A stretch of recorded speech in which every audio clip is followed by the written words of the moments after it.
How the heck did you get a horse to step onto your hand? Crawling around under him? Okay, so in Venezuela, where I'm from, there were these activities that you would go like once a year at schools, where they like bring a bunch of attractions and you can come in the afternoon, and it's just a bunch of games. It's fun. And I was at my cousin's school, and they brought horses, and so I also got a baby bunny that day there. So it like ran off, and I was on the ground trying to catch it, and a horse came over and stepped on my hand. Oh no. And my hand hurt for like 2 months. Did you at least get the bunny back? It died a week later. Did you So break? You bought the bunny and you took it home? Yeah. And then Bunnies you are took really, it home? bunnies are awesome to hold. I've never held a bunny. I've always wanted. I've never had a bunny. Had like a bunch of bunnies in his house. Well, he had like a bunch of animals in general. He has a macaw. Yeah, he had like 3 macaws, a bunch of parrots, a toucan, a sloth. Like crazy. Hey, there was this one time where a relative of mine had a parrot. You know those kinds of parrots that basically mock what you say, copy what you say. So he always cursed.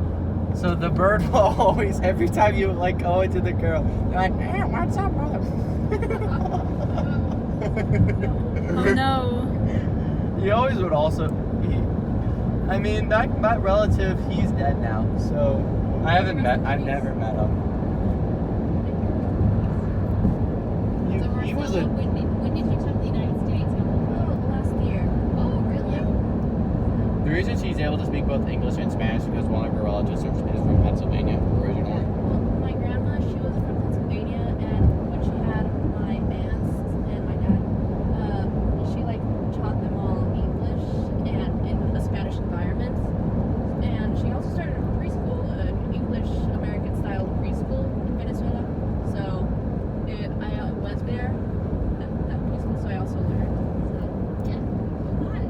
I would have assumed that you came as a baby. Your English is just so perfect.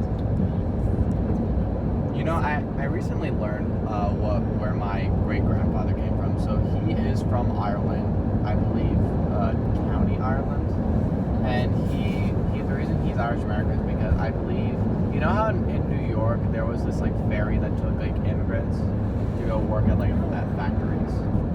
I think that's where what happened, and he saw my grandma. They had my great grandma. They had 13 kids.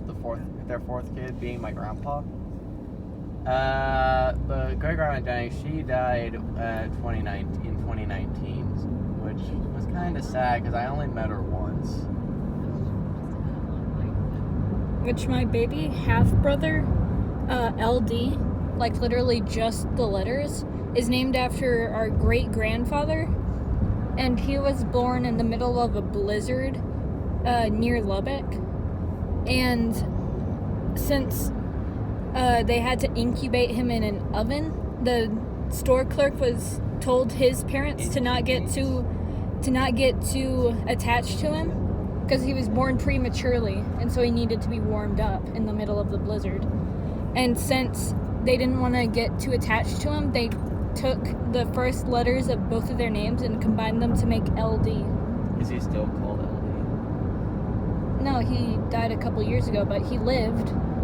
With the name LD. Yeah, with the name LD. And now your little brother's name LD. Yeah, LD Does he the put second. initials, or how does he spell it? Just letter L, letter D? That's what he says. Yeah, LD. LD. Yeah.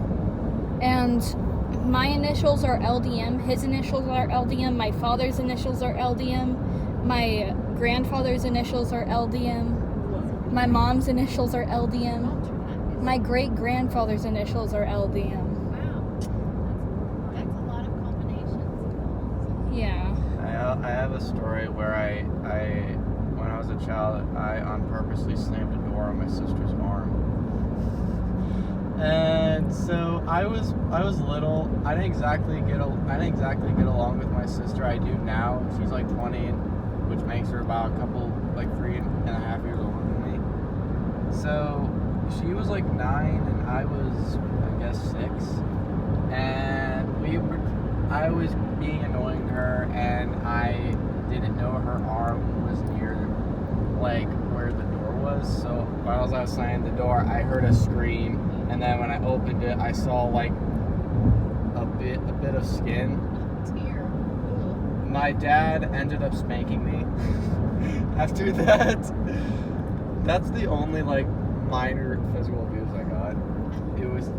It's not physical abuse. It was just called discipline. Which, at one time at daycare, we were going through this heavy door, and when I was going through it, I like just didn't think to hold open the door for the person behind me, and he wasn't paying attention for some reason, and the door slammed into his face, but I didn't notice, because like, how was I to notice? And I think he got taken to the hospital and had to get 13 stitches. Oh no. Which the daycare attendants were just like, he went to the hospital and got 13 stitches. You're lucky we didn't call your mom. And I was just like, what?